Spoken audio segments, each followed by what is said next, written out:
I'm Caleb Fletcher. I'm 16 years old. This story happened about 8 or 9 months ago, on the 24th of August, a Saturday. School had just started a couple of weeks before, and I needed a break.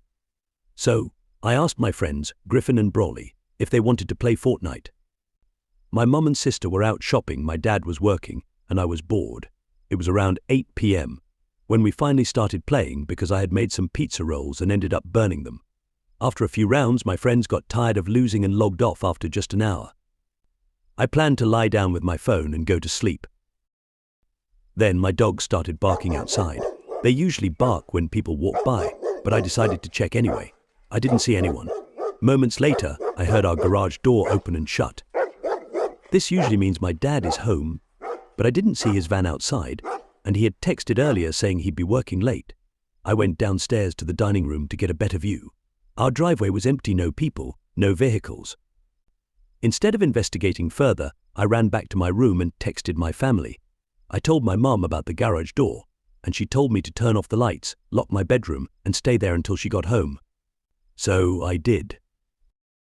About 15 minutes later, I thought I heard the wooden floor downstairs creaking like someone was trying to be sneaky. I didn't have anything to use as a weapon, so I unclipped my microphone's boom arm from my desk and quietly opened the door. I walked onto the upstairs balcony and looked over, trying to see if anyone was there. I stupidly yelled, "Is anybody there?" like they would answer.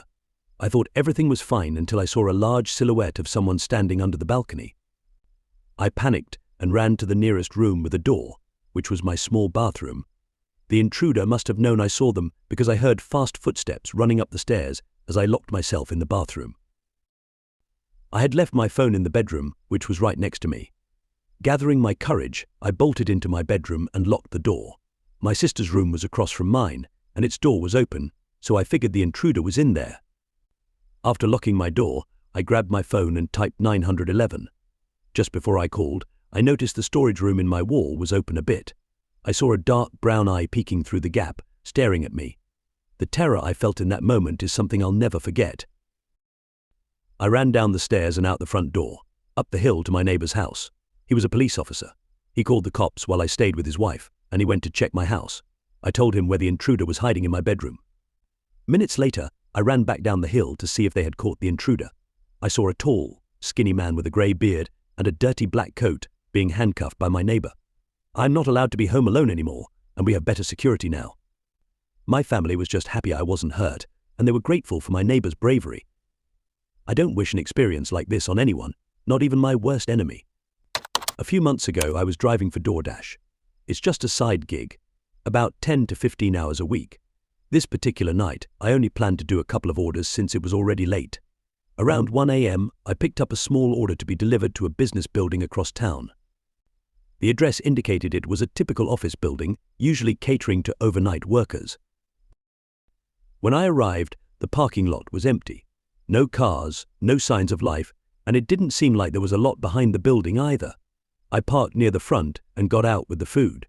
The building was small, only 2 stories, and all the lights were off except for one behind the front door. Checking the app, I saw specific drop-off instructions to enter the main hallway and leave the bag outside room 232. Peering through the front door, I saw a hallway with several closed doors. I'd delivered to specific rooms in hotels before, but this was new for me. The front door was unlocked, so I stepped inside, expecting to hear people working or talking. Instead, the building was silent, just the faint buzz of overhead lights. As I walked down the hallway, I noticed the room numbers were in the 100s.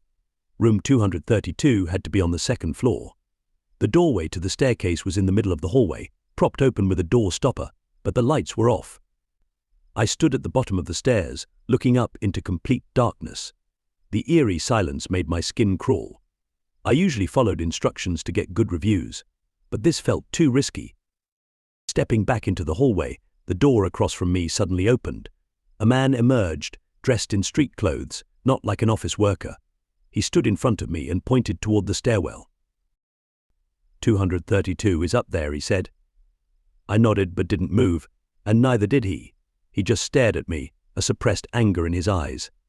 After a tense moment, I dropped the bag on the ground and quickly walked to the exit. The man didn't follow, but I heard his footsteps heading up the stairs. I got in my car and drove away, unsure if I was overreacting but too unsettled to stay. The next day, the police called me.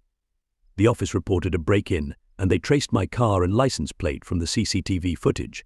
They showed me footage of the break-in and questioned me for any information. It turned out 3 people had broken in. One was downstairs, the man I saw, and 2 others were hiding at the top of the stairs, seemingly waiting for me to go up. Disturbingly, several other delivery orders were made to that same office that night. The other drivers left their orders by the front door. Unlike me, what might have happened if any of us had gone up to the second floor is unknown. Hopefully, the police can catch the 3 men before anyone gets hurt. I work at a mid-sized grocery store, doing 10-hour shifts mostly overnight. Our store had some staff issues, leaving every department understaffed and overworked, including overnight stocking. Usually I had one guy helping me 5 nights a week, but tonight it was just me. I started my shift at 10 p.m. and by 10:15 I was alone. After running some numbers in the office, I pulled out loads of boxes to the aisles to start unpacking and stocking. Despite being alone, I had to get everything done, so I was working hard and fast without even taking a break. Suddenly I heard a tapping sound echo through the store. I stopped and listened. It happened again, sounding just like someone tapping on a window at the front of the store. I checked my watch for the first time since I started working. It was 2 a.m. Time had flown by, but there was no reason for anyone to be there at that hour. I walked down the aisle to the front and quickly saw someone outside the store. He was leaning against the window, trying to look inside. He spotted me. His face lit up with recognition as he tapped the window again and motioned for me to come closer. I hesitated, my heart pounding. Why would someone be here at this hour? But his expression wasn't threatening, it seemed more urgent, almost desperate. Cautiously, I approached the door and unlocked it just enough to hear him. "Please," he said, his voice shaking. "My car broke down a few blocks away, and my phone is dead. Can I use your phone to call for help?" Relieved, I nodded and let him in, keeping a close watch as he made his call.